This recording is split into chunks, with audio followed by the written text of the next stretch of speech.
उठो, कोशिश करो, कोशिश करो, उठो, कोशिश करो। नहीं होगा। सोनम उठो, सोनम, सोनम उठो, सोनम, सोनम।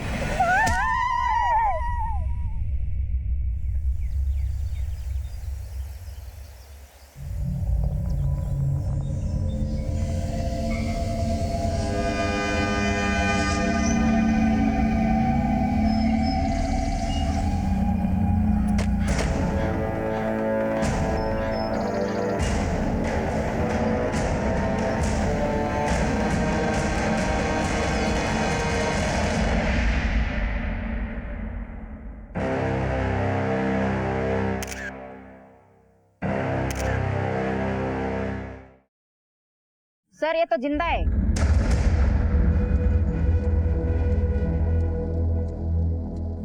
मनीष सर, इस लड़की को लेकर तुरंत हॉस्पिटल के लिए निकलो। इसे किसी भी हालत में बचाना ही होगा। Right sir.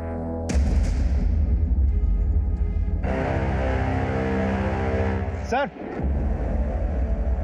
ये देखिए खून, हत्या के लिए शायद यही पत्थर इस्तेमाल किया गया था, वहां पड़ा हुआ मिला। इस पत्थर को फौरन लैब में टेस्ट के लिए भेजो। पता नहीं कि बारिश के बाद फॉरेंसिक टीम को इस पर कुछ मिलेगा भी या नहीं।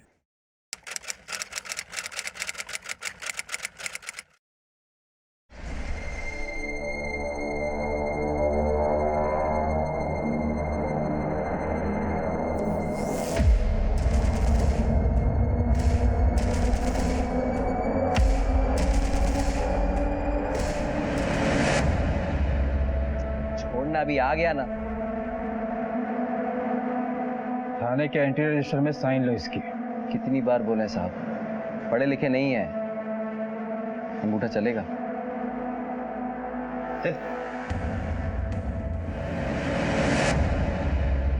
राकेश बहुत ही संकी किस्म का आदमी है। आज से 12 दिन पहले इसने एक रविंद्र नाम के शख्स की बड़ी बेरहमी से हत्या की थी। गिल्टी फील करना तो दूर, चेहरे पर शिकन तक नहीं है इसके। जब तक सोनम राकेश को आइडेंटिफाई नहीं कर रही थी, हम उसे मुजरिम नहीं कह सकते। तो सोनम इस केस में इकलौती चश्मदीद है जिसे ये पता है कि रविंद्र को किसने मारा था। पर जब वो हमें मिली थी तब उसकी हालत बहुत ही ज्यादा खराब थी। वैसे सोनम कैसी है? सर मैंने डॉक्टर्स की एक टीम को सोनम के घर पर भेजा था। उनका कहना है कि सोनम की हालत पहले से काफी बेटर है। अगर हम चाहें तो सोनम का स्टेटमेंट अभी रिकॉर्ड कर सकते हैं।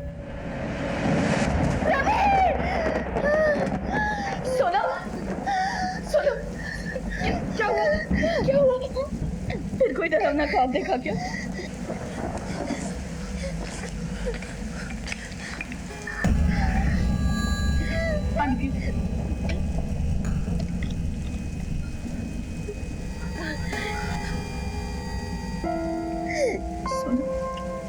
संभालो अपने आप को।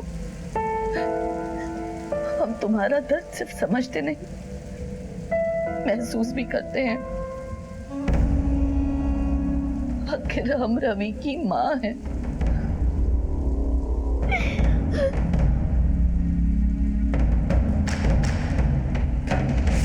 रविंद्र की मौत ने एक ऐसी कहानी की शुरुआत कर दी थी जिसके अंत तक पहुंचना इतना आसान नहीं था। आखिर क्या हुआ था रविंद्र के साथ और सोनम की ऐसी हालत कैसे हुई? हत्या को 13 दिन बीत चुके थे। रविंद्र के सारे रिश्तेदार रविंद्र के घर उसकी 13वीं पे इकट्ठा थे। कई परतों में लिपटी इस सनसनीखेज कहानी की तो ये महज शुरुआत थी। ओम शांति है, शांति है, शांति है। स्वर्गीय रविंद्र वर्मा जी की विधवा पत्नी आगे आई है और ये प्रसाद सब लोगों में बंटवा दीजिए।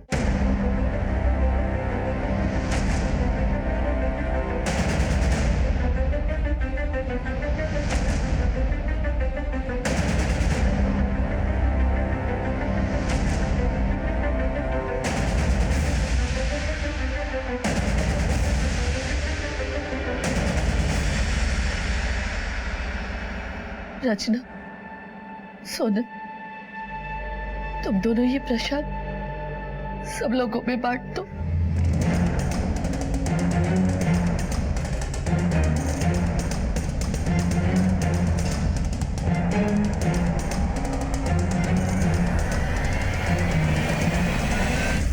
मैं शिमला मिर्च नहीं पसंद, हम नहीं खाएंगे। एक घंटा आप देंगे, चुपचाप खाओ। सोनम, परेशान करते। सोनम, बहू, सोनम को देखी? ना हमने देखा, हमने उन्हें छत पर जाते हुए देखा।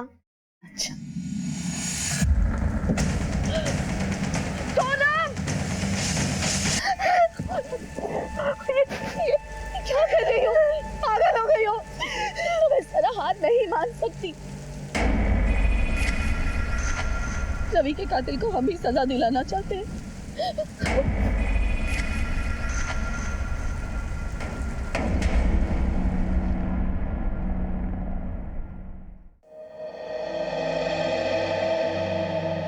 सोनम, यहाँ कुछ लोग हैं, तुम्हें आइडेंटिफाई करके बताना होगा कि रविंदर को किसने मारा।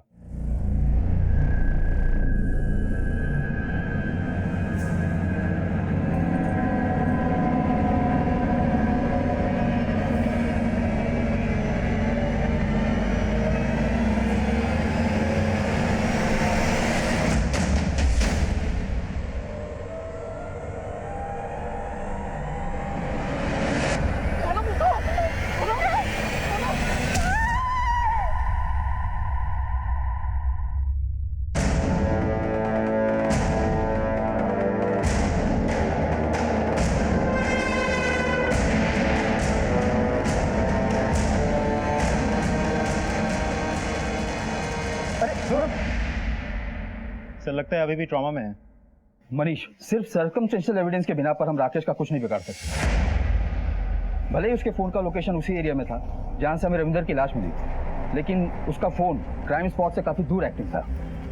सर सिर्फ सोनम का बयान ही राकेश को कोर्ट में मुजिम साबित कर सकता है, लेकिन सोनम की हालत तो खुद ही। सर कहीं ऐसा तो नहीं कि सोनम जानबूझ के राकेश को आइडेंटिफाई करने से बचाने की कोशिश कर रही है? पर वो ऐसा क्यों करेगी? रविंदर और सोनम एक दूसरे से प्यार करते थे और भागकर शादी भी की उन्होंने। और तो और रविंदर को राकेश ने सोनम की आंखों के सामने मारा था। सर अक्सर भाग के शादी करने वाले लोग शादी के बाद उल्टा एक दूसरे से भागने लगते हैं, तो ऐसा भी तो हो सकता है कि शादी के बाद इन दोनों में प्यार व्यार कुछ बचा ही ना हो। और जो क्राइम स्पॉट से हमें पत्थर मिला था, उस पर कोई फिंगरप्रिंट वगैरह? सर लैब में टेस्टिंग जारी, बहुत जल्द रिपोर्ट मिल जाएगी। गुड सर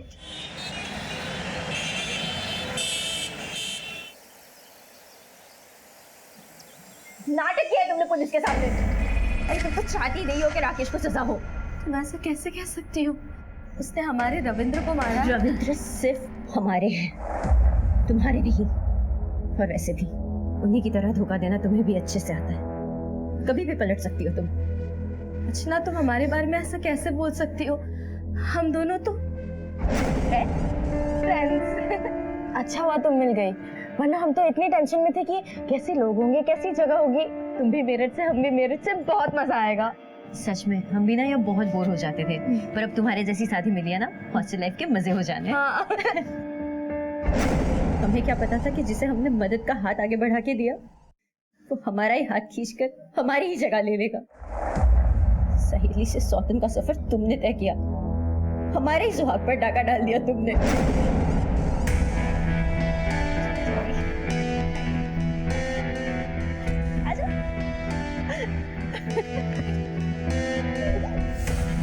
ये हमारी रूम। सोनम, अरे आपको कैसे पता? अरे रचना हर वक्त तुम्हारे बारे में तो बात करती है। अच्छा रचना, चलो हम चलते हैं, वरना फिल्म के लिए लेट हो जाएगा। बाय। अच्छा सुनो सुनो, हम साथ में फिल्म देखने चले। अरे ये तो और भी बढ़िया हो जाएगा। अरे आप दोनों जाइए ना, मैं कबाब में हड्डी नहीं बनना चाहती। कैसी बातें कर रही हो? देखो ज्यादा देर की ना तो सलमान की फिल्म है, फिर टिकट नहीं मिली तो हमें मत कहना। चलो चलो चल। अरे पता नहीं वो कौन सी मनहूस घड़ी थी कि हमने तुमको जाकर रविंद्र से मिलवा दिया। लोग तो अपने पैर पर कुल्हाड़ी मारते, हमने तो अपना पैर ही कुल्हाड़ी पर दे मारा। हमारा कोई मकसद नहीं था तुम्हारी सौतन बनना। ये सब किसी के हाथ में नहीं होता। ये रिश्ता कैसे बन गया पता ही नहीं चला। हम दोनों को एक दूसरे से प्यार कैसे हो गया कुछ पता ही नहीं चला। अरे झूठी हो तुम, एक नंबर की झूठी हो। रचना, दिन रात बहू को परेशान करना बंद करो। तुम्हें दिखाई नहीं देता वो कितनी तकलीफ में है? बेवकूफ बना रही है आप सबको। आप लोग को समझ में क्यों नहीं आता? एक शब्द भी और बोलने की जरूरत नहीं है। हमें सोनम पर पूरा भरोसा है, शायद तुमसे भी ज्यादा। चलो यहाँ से।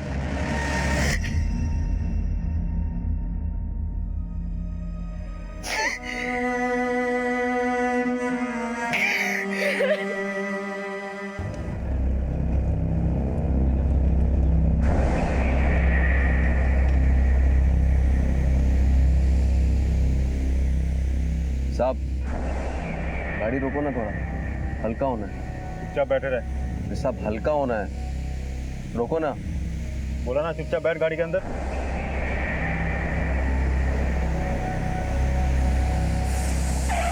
संभाल के, संभालो गाड़ी।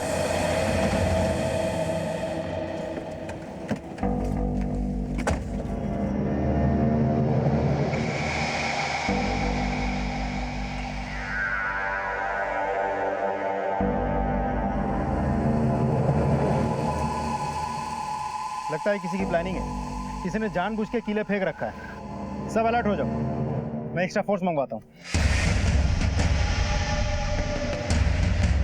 हेलो,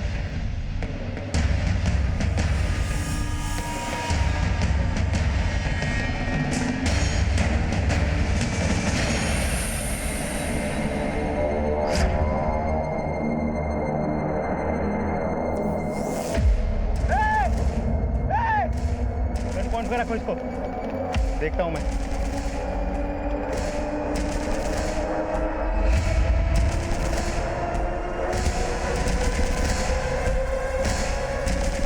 बाहर निकल। गाड़ी क्यों रोका? सर मैं तो बस यहाँ से निकल रहा था, मैंने आपको देखा बंदूक के साथ तो मैं डर गया था सर, इसलिए गाड़ी रुकवा दी। इसे नाम नंबर लो।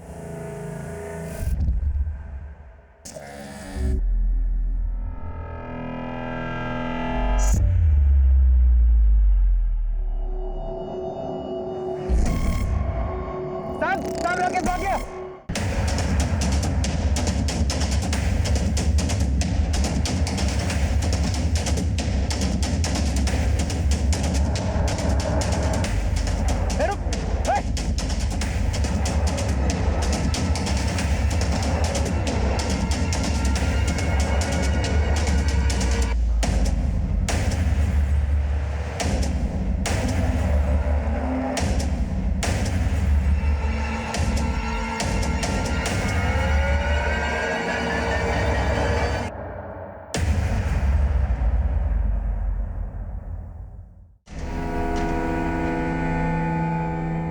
जी आपने हमारे लिए इतना जोखिम उठाया, ये एहसान कैसे चुकाएंगे हम आपका? तुम्हारे लिए तो हम सब अपने सर भी कटा सकते हैं। लोग भले तुम्हें खलनायक समझे, लेकिन हमारे लिए तुम ही हमारे नायक हो। अब एक बात ध्यान से सुनो, तुम्हारे लिए हमने छुपने का इंतजाम किया है। अब देर मत करो, तुम निकलो, संभाल के लेके जाना। जी बाबा जी।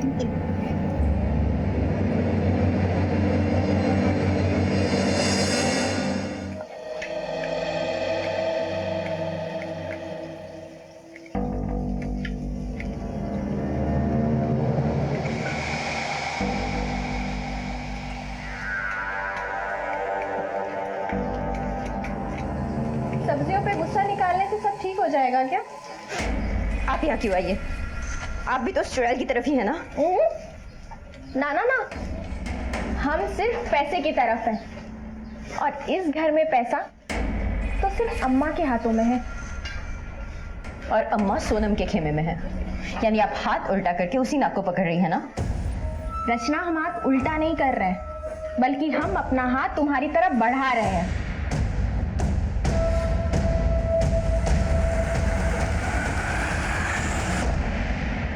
मनीष, ये 100% राकेश के लोगों का किया हुआ है। हो ना हो, इसका मास्टरमाइंड भूपेंद्र सिंह ही होगा। इससे पहले भी राकेश को बेल दिलाने के लिए उसने अपने समाज के लोगों के साथ बहुत बड़ा तमाशा किया था। राइट सर, मुझे भी ऐसे लगता है। इस चाल से भूपेंद्र ने कोई बाजी तो नहीं मारी है, लेकिन हाँ, इस खेल की अगली चाल में इलाका भले ही उनका हो, पर इस बार धमाका हमारा ही होगा।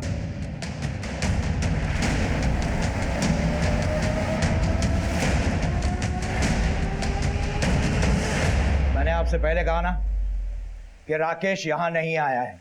भूपेंद्र सिंह, अगर मुझे एक भी सबूत मिला कि राकेश को भगाने में तुम्हारा ही हाथ है, तो याद रखना, इस उम्र में टूटा हुआ हाथ जुड़ेगा नहीं। तुमने एक अपराधी की मदद की है, कौन अपराधी? आप शायद भूल रहे हैं, आपकी हद सिर्फ आरोपी को पकड़ने तक की है। अपराधी कौन है इसका फैसला कोर्ट में होगा, और जिसका फैसला आने में भी सालों लग जाते हैं। राकेश हमारे लिए, हमारे समाज के लिए एक उदाहरण है। आप यहां अपना समय बर्बाद कर रहे हैं। ठीक है, पर तुम्हारे राकेश को कोर्ट में गुनहगार साबित करके हम इसी समाज में एक और भी बड़ा उदाहरण बनाएंगे, देखना।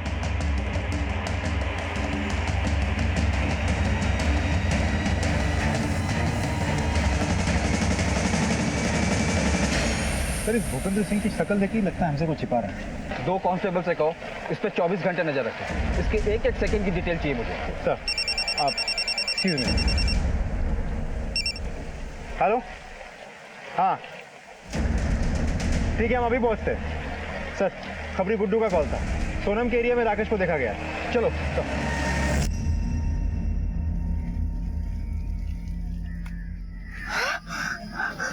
राकेश, ये क्या कर रहे हो तुम? तुमको क्या लगा हमसे बच के भाग जाओगी? छोड़ो हमें, छोड़ो। अच्छा चलो, कुछ नहीं करेंगे।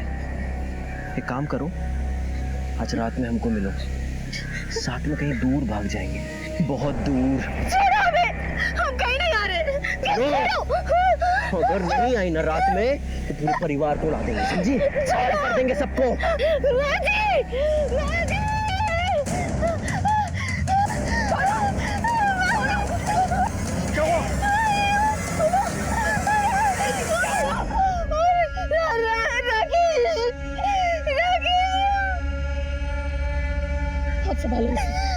इसे छोड़ेंगे नहीं हम। तो तुम लोग देख क्या रहे हो? ले जाओ इसे अंदर।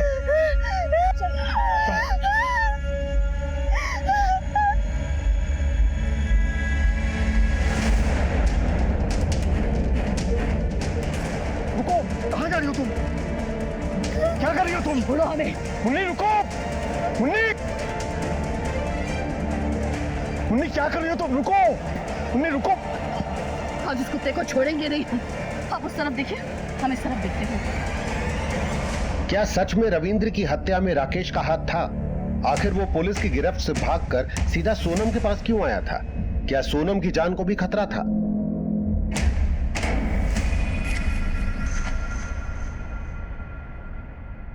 सही तो किया उसने, ये विधवा थोड़ी ना है। रविंद्र की पहली, हमारा मतलब रविंद्र की पत्नी सिर्फ हम हैं, और उसके बाद एक मर्द की जिंदगी में चाहे कितनी भी औरतें आ जाए। पता है ना शालू दीदी, ऐसी औरतों को क्या कहते हैं?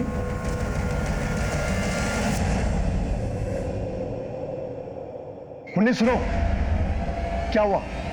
मिला वो? भाग गया।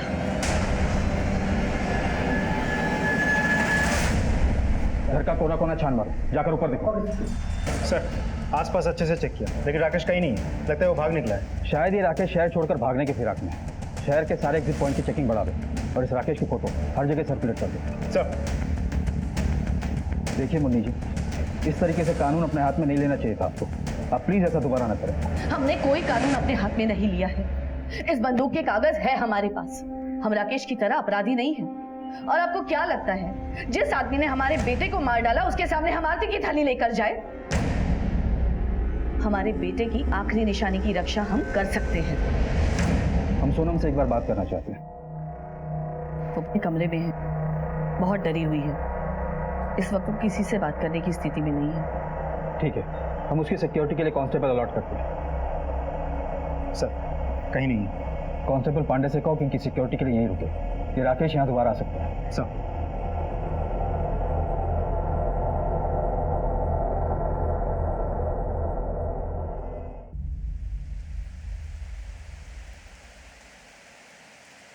मुन्नी, हमें लगता है तुम सोनम की तरफदारी कुछ हद से ज्यादा ही कर रही हो।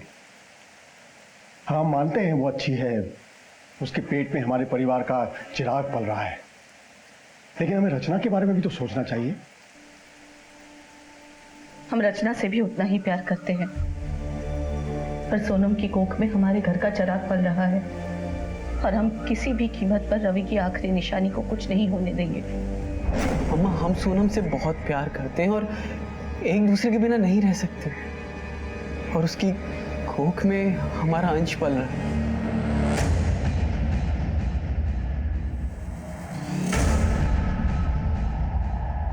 अम्मा, हमारी शादी हो चुकी है, अब तो उसे अपना लीजिए,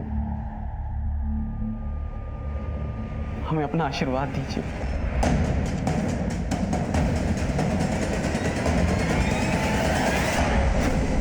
बस हम रवि की इच्छा का ही मान रख रहे हैं।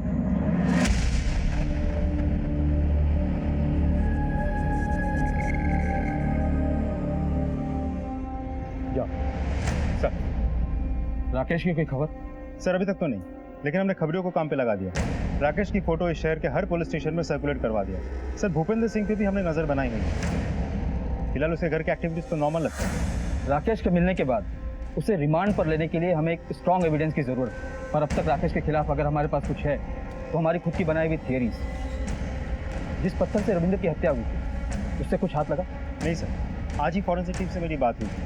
उनको उस पत्थर से कुछ प्रिंट्स मिले जिन्हें मिटाने की भी कोशिश की गई थी। फॉरेंसिक टीम ने उन प्रिंट्स को हैदराबाद लैब में टेस्ट के लिए भेजा। थोड़ा वक्त और लगेगा सर। वक्त भी तो नहीं है हमारे पास।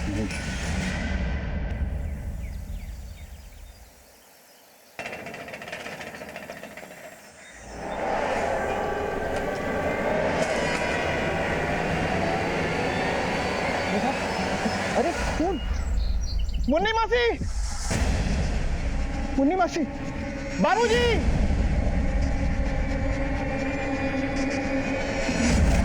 अरे मुन्नी, मुन्नी! अरे अभी पुलिस रविंद्र के मामले को सुलझा भी नहीं पाई थी कि किसी ने बड़ी बेरहमी से सोनम का भी खून कर दिया था। आखिर इस हत्या के पीछे किसका हाथ था और सोनम को क्यों मारा गया? क्या इन सब के पीछे राकेश ही था या मामला कुछ और ही था? मनीष सर, अगर इस जगह को गौर से देखो तो ऐसा लगता है कि किसी लोहे के औजार से इस पर हमला हुआ था, शायद कोई हथौड़ी वगैरह। फिलहाल ये तो पोस्टमार्टम रिपोर्ट के बाद ही पता चलेगा। सर अटैकर को पता था कि घर के बाहर हमारा एक कांस्टेबल ड्यूटी कर रहा था, इसलिए बड़ी चालाकी से पहले उसने उस कांस्टेबल पर हमला किया, अंदर आया और इसका खून कर दिया। ये फॉरेंसिक टीम और एम्बुलेंस कहाँ तक पहुंची? सर मैंने फोन कर दिया, बहुत जल्द पहुंचते होंगे। घर का कोना कोना छान मारो। सर हमें इसकी कोई जरूरत नहीं। अम्मा ये कहाँ कह रही है? मरहम पट्टी करवा लीजिए। मुन्नी जी, अगर आप चाहती हैं कि आपके बेटे और बहू के कातिल को सजा हो तो प्लीज ये मरहम पट्टी करवा लीजिए।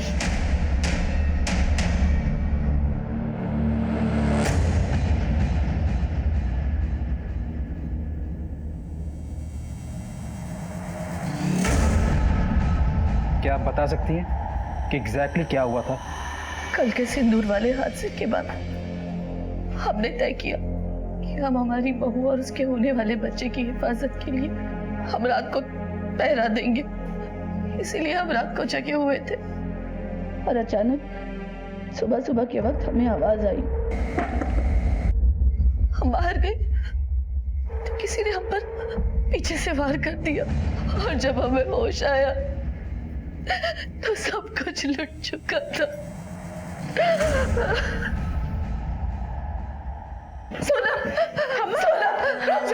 आप लोग प्लीज इन्हें संभालिए। हम सोनम का ख्याल नहीं रख पाए। अम्मा बेटे। सर, कांस्टेबल पांडे जब घर के बाहर ड्यूटी कर रहा था तब उस पर हमला हुआ। पांडे सर को बताओ। सर रात को जब मैं पहरे पे था तो अचानक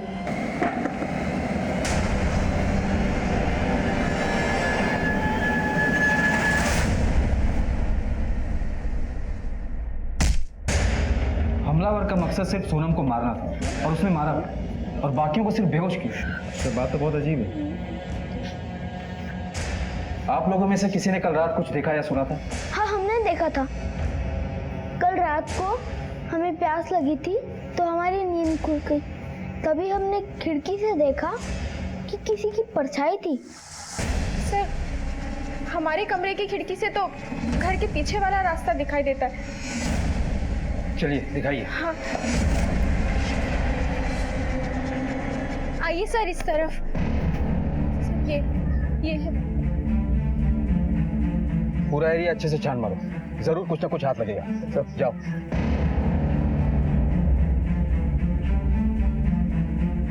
सर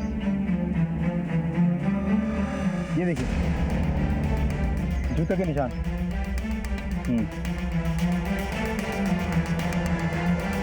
ये जरूर उस कातिल के जूतों के निशान है जिसने सोनम की हत्या की और फिर फरार हो गया।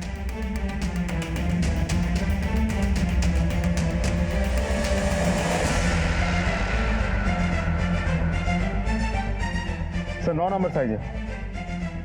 सर आप लोग यही रुकिए, यही रुकिए। सर देखिए हथौड़ी। तो कातिल ने मर्डर वेपन यहाँ फेंक दिया। इसे फॉरेंसिक के लिए भेजो। सर देखो फिंगरप्रिंट्स मिलते हैं क्या? सर आपको एविडेंस पाउच में। सर सोनम की हत्या में मेरी शक की सुई बार बार राकेश की तरफ ही घूम रही है। हमें जल्द से जल्द इस राकेश को ढूंढ निकालना होगा। अगर ये काम उसने खुद नहीं किया तो उसके किसी हिमायती ने किया होगा। और ये भी हो सकता है कि घर का ही कोई फैमिली मेंबर इस राकेश से मिला हो और उसे सह दे रहा हो। इस घर की जो बड़ी बहू है शालू, उसका पति क्या है? सर उसका नाम है अजय। काम के सिलसिले में इन दिनों दिल्ली में रहता है। इस फैमिली में जितने भी जेंट्स मेंबर उनके जूतों के निशान और साइज को उस निशान और साइज से मैच करवाओ। सर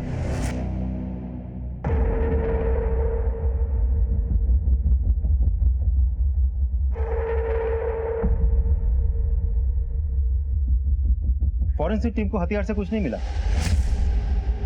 कातिल ने खून करने के बाद बड़ी चालाकी से हथियार को किसी चीज से साफ कर दिया था।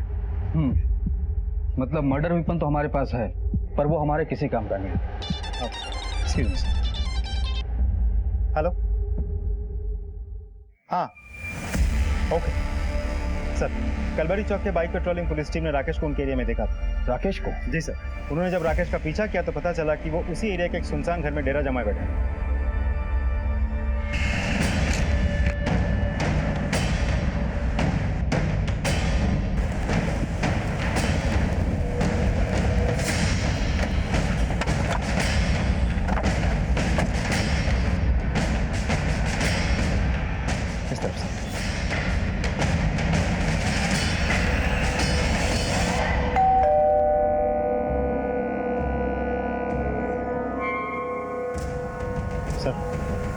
अरे पत्नी तो बनाया करो यार। बहुत भागा और भगाया, अब चल तेरे पैरों की मालिश करवाते हैं। साहब मैं तो पहले तूने रविंदर को मारा, फिर हमारी टीम को धोखा देकर बाहर निकला। उसके बाद तूने सोनम और उसके कोख में पल रहे 3 महीने के बच्चे को भी मार डाला। कहा सोनम मर गई? साहब ये कैसे हुआ साहब? अब 1 मिनट भी वेस्ट किया ना तो तेरे खाल खींच लूंगा। चल बता, जब सोनम ने तुझे पिछली बार धोखा दिया था तब तो तूने उसे माफ कर दिया था। इस बार उसने ऐसा क्या किया कि तूने उसे जान से ही मार डाला? जितना मारना पीटना है मार लीजिए, लेकिन सच कह रहे हैं, हमने सोनम को नहीं मारा साहब। हम तो उसे बहुत प्यार करते हैं। फिर से शुरू मत होना। हमें पता है कि सोनम तेरी पत्नी थी,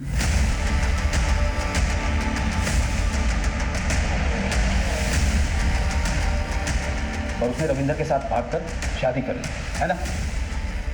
हाँ साहब आप ठीक बोल रहे हैं, लेकिन ये जन्म जन्म के रिश्ते को कोई ऐसे तोड़ता है क्या?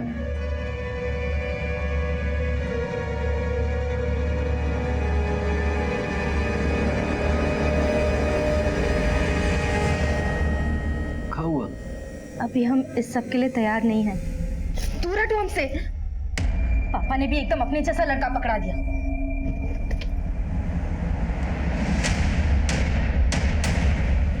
हम बाबूजी के यहाँ काम करते थे। बाबूजी हम पर बहुत भरोसा करते थे, इसलिए उन्होंने अपनी बेटी की शादी हमसे करवा दी। पर उससे मेरी रोज अनबन होती थी। सोनम जल्दी से खाना लगाओ, भूख लगी है। हमने बाहर से मंगा लिया है, खाना घर पे नहीं बनाया। कब मंगवा लिया बाहर से? पनीर हलीमी। किसी रियासत की राजकुमारी हो, घर पे खाना नहीं बना सकती? देखिए हम पढ़ाई कर रहे थे इसलिए नहीं बना पाए खाना। बंद करो ये पढ़ाई वढ़ाई, समझी? और जाके खाना बनाओ। ना उसे कॉलेज भेजते, ना हमारी जिंदगी इतनी उलझती। सोनम के पेट में रविंद्र का बच्चा था, इस बात ने तेरी मर्दानगी को ठेस पहुंचाई और इसी वजह से तूने पहले रविंद्र और उसके बाद सोनम की हत्या कर दी। हाँ साहब, हमारे तलवे से लेके तालू तक आग लग गई थी। सर पे चढ़ गया था अपमान, लेकिन इसका मतलब ये नहीं कि हम किसी को मार देंगे। अच्छा, अगर तू इतना ही दूध का धुला है तो हमारे कस्टडी से क्यों भाग निकला था? चलिए साहब, मान लेते हैं कि हमने रविंदर को मारा, तो फिर सोनम ने हमारे खिलाफ गवाही क्यों नहीं दी?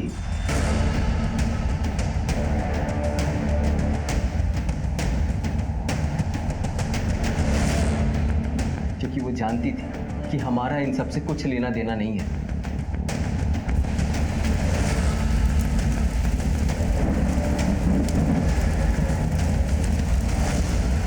सर, राकेश मौके का फायदा उठा रहा है। उसे पता है कि इस केस की एकलौती चश्मदीद सोनम थी, जो मर गई है, मार दी गई है। सर, ये फोरेंसिक रिपोर्ट।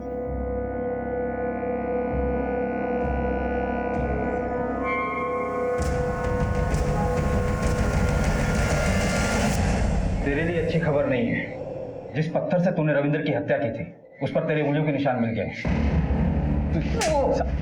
मैंने बोला ना, सच बोल। बताते हैं साहब, सब सच सच बताते हैं। हमने ही रविंदर को मारा था साहब। अभी नहीं होगा। सोनम उठो, सोनम उठो। बहुत भगाया है। राकेश छोड़ दो प्लीज, प्लीज राकेश प्लीज, अब हाथ जोड़ते से छोड़ दो प्लीज। नहीं छोड़ सकते। इसे तो नहीं छोड़ सकते, क्योंकि तुम्हें इसलिए छोड़ रहे हैं क्योंकि तुम इस गेम की ट्रॉफी हो। अगर तुम हमारी नहीं हो सकती ना, तो किसी की भी नहीं हो सकती। इन दोनों को और इस पत्थर को ठिकाने लगा दो। ये बता, सोनम को क्यों मारा तूने? नहीं साहब, हमने सोनम के साथ कुछ नहीं किया साहब। हमने तो जानबूझकर उसको जिंदा रखा था ताकि वो रविंदर को खोने का दुख जिंदगी भर झेले। हमारी जिंदगी बर्बाद करके उसे कैसे चैन से रहने देते हम, इसलिए बार बार उसके पास जाते थे, उसे डराने के लिए। हम उसे भी बेघर करना चाहते थे, तड़पाना चाहते थे। तुझे तो इतने लंबे टाइम के लिए अंदर भेजेंगे ना कि वहां से तू नहीं है, तेरी अर्थी बाहर निकलेगी।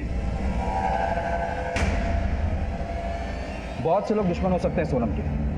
पिता भूपेंद्र सिंह, जिसके लिए उसका समाज, उसके लोग और उसका दामाद उसकी बेटी के ऊपर मायने रखता है। दूसरी ये रविंद्र की पहली पत्नी रचना, जिसकी जिंदगी में सोनम सौतन बनकर आई और उस घर में खास जगह बना रही थी आने वाले चिराग को जन्म देकर। इन दोनों के पास भी स्ट्रॉन्ग मोटिव है सोनम को मारने का। रविंद्र का बड़ा भाई अजय और भाभी शालू। अब रविंद्र तो रहा नहीं, उसके आने वाले बेटे को भी रास्ते से हटा दिया, तो सारी की सारी प्रॉपर्टी इन दोनों के पास ही आनी। मनीष, सब एक एक करके सबको टटोलते। हम यहाँ अपने दामाद राकेश को छुड़वाने में लगे हुए और अब हम ही पर शक कर रहे हो? हमें यहाँ उठा कर लिया है। निकालो इन सबको बाहर। चलिए। आपका दामाद ही आपकी बेटी का कातिल हो सकता है, ये जानते हुए भी उसे छुड़वाना चाहते हैं आप? कौन सी बेटी साहब?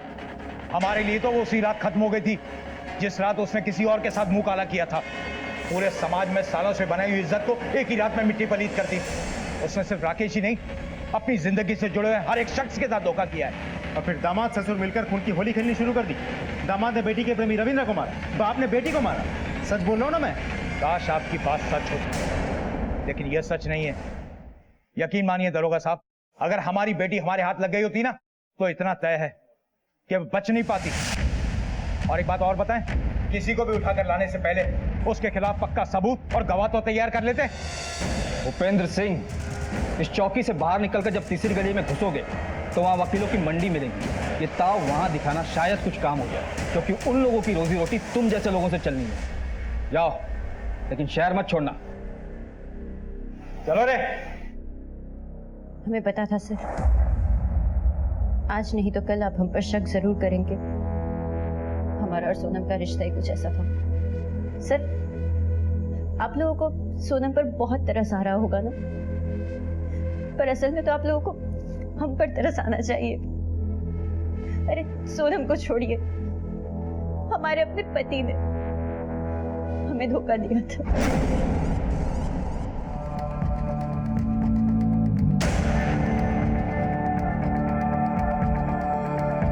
सोनम हमारे बच्चे की मां बनने वाली है।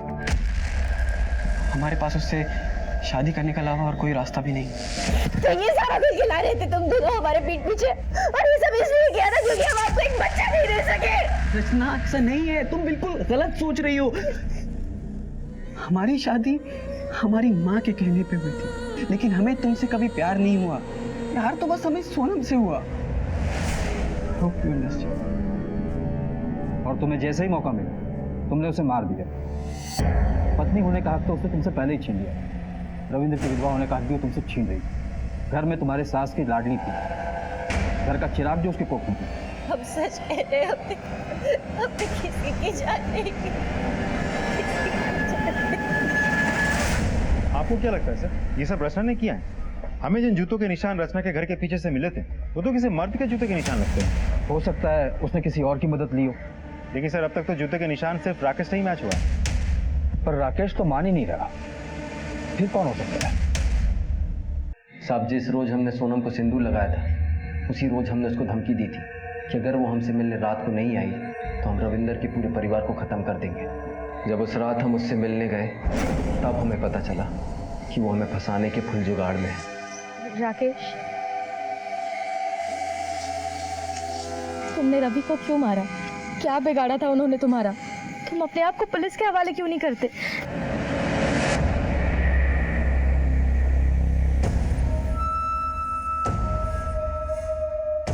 हमको फंसाने की कोशिश कर रही थी। छोड़ेंगे नहीं तुम। साम दाम दंड भेद हम सारे पैतरे अपना चुके थे, यहाँ तक कि उसकी सास तक को भड़का चुके थे।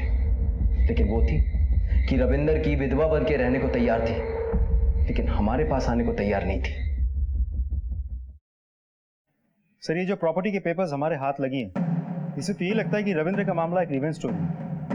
रविंद्र के मौत के बाद रविंद्र ने सारी प्रॉपर्टी उसके बच्चे के नाम, सोनम के पेट में पल रहे बच्चे के नाम कर दी थी। अब रविंद्र के सारे प्लॉट्स, प्रॉपर्टी सब मिला के करीब 2.5 करोड़ की संपत्ति वो अपने पीछे छोड़ के गया था। तो ऐसे भी हो सकता है कि इतनी बड़ी संपत्ति हथियाने के चक्कर में किसी ने सोनम को मार दिया हो। और रविंदर की पहली पत्नी रचना, उसके पास सोनम से नफरत करने का सीधा सीधा कारण भी है। उसके आगे पीछे कोई फाइनेंशियल सपोर्ट भी नहीं। और रविंदर और उसकी मां मुन्नी ने सारी प्रॉपर्टी और ज्वेलरी अपने होने वाले चिराग के नाम कर दी। और अल्टीमेटली ये सारा का सारा जैकपॉट सोनम के हाथ लगा। राइट सर, सोनम के रास्ते से हट जाने के बाद अब ये सारी प्रॉपर्टी शालू और उसके पति के हाथ लगेगी। इंटरेस्टिंग एंगल है मनीष। सर, ये आप कहाँ कह रहे हैं? अगर आपको कोई और नहीं मिला तो आप इल्जाम हमारे सर पर ही डाल रहे हैं। पर तुम्हारा पति अजय तो कुछ और ही कह रहा है। सर, क्या कहा उन्होंने? यही कि सोनम को मारकर तुमने बहुत दिमाग वाला काम किया। अब तो सारी प्रॉपर्टी तुम लोगों की, रातों रात करोड़पति। आप कैसी बातें कर रहे हैं? शालू ऐसा बोल ही नहीं सकती, और हमने तो ऐसा कभी सोचा भी नहीं।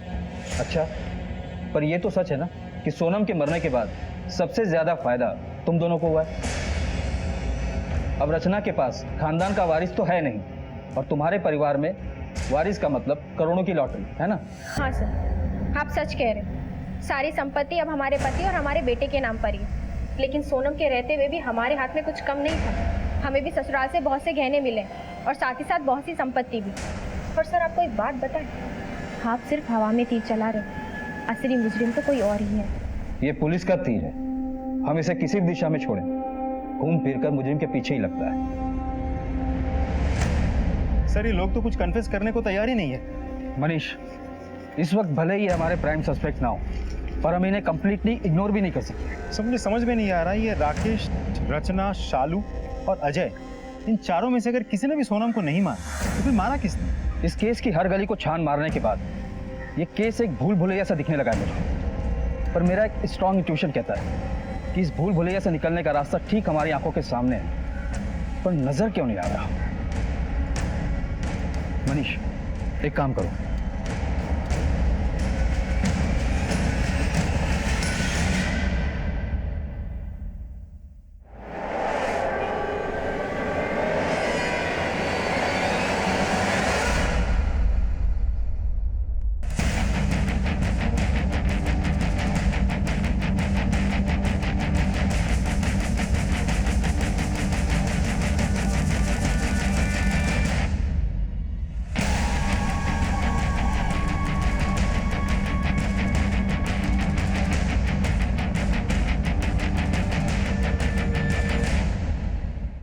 इस बार मेरा इंट्यूशन बिल्कुल सही निकला, इसलिए मैंने डॉक्टर से कहा कि तुम्हारे जख्म को चेक करें।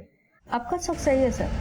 कांस्टेबल पांडे और सोनम के सर पे एक ही हथियार से वार हुआ है, हथौड़ी, और मुन्नी देवी के सर में पत्थर से मारा गया है। हमें तो तुम पर पहले ही शक था, जब राकेश ने हमें बताया कि वो तुम्हें बहकाने की कोशिश कर रहा है, पर हमारे हाथ सबूत नहीं थे, इसलिए हमने तुम पर निगरानी रखी और तुम्हें रंगे हाथ पकड़ा।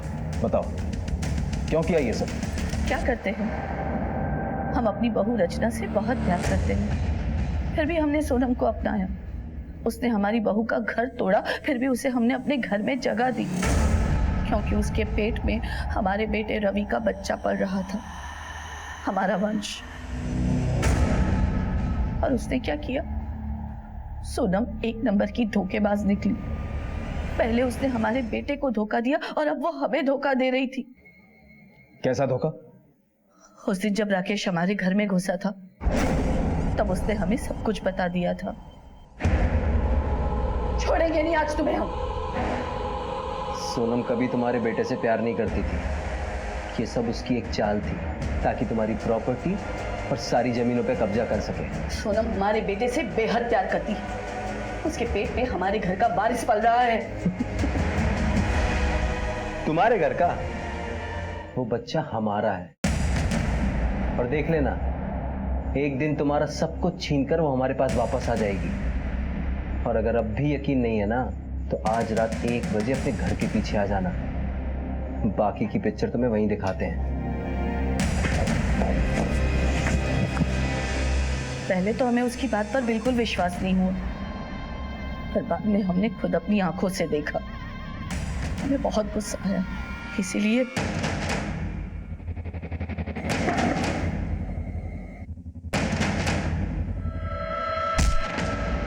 पहले हमने आपके हवलदार पर वार करके उसे बेहोश किया और फिर घर के अंदर जाकर सोनम को मार डाला। सोनम को मारने के बाद वो हथौड़ी हमने घर से बाहर जाकर फेंक दी और वापस घर लौटते समय ये सोचकर कि कोई हम पे शक ना करे, खुद को चोट पहुंचाई और बेहोश होने का नाटक किया। और वो जूते के निशान? वो हम ही ने बनाए थे, रवि के जूतों से, ताकि आपका शक राकेश की तरफ जाए। हम उसे मारना नहीं चाहते थे, पर हमारे पास और दूसरा कोई रास्ता नहीं था। एक रास्ता हमेशा से खुला था, राकेश पर विश्वास ना करने का। सोनम तुम्हारे बेटे रवि को चाहती थी, ना कि राकेश को। उसके कोख में तुम्हारे बेटे का बच्चा था। वो राकेश की शक्ल तक नहीं देखना चाहती थी, उल्टा उसे जेल भिजवाना चाहती थी। उस रात सोनम राकेश से सिर्फ इसलिए मिली ताकि तुम्हारा परिवार बच सके। आपके बेटे रविंद्र ने सोनम से दूसरी शादी करके अपनी पहली पत्नी रचना से नाइंसाफी की। आपने अपने स्वार्थ में आकर पहले इस रिश्ते को हवा दी और फिर अपनी छोटी सोच में उलझकर उसकी जान ले ली।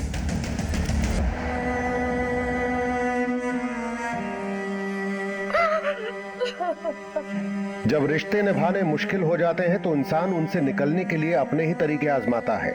यही हुआ राकेश, सोनम और रविंद्र के रिश्तों में। राकेश के बदले ने न केवल सोनम और उसके होने वाले बच्चे की जान ली, बल्कि अपनी फैलाई झूठी नफरत से मुन्नी देवी से हत्या जैसा अपराध। उलझे हुए रिश्ते तो छोड़िए, सीधे और सरल रिश्ते भी टूटकर बिखर जाते हैं।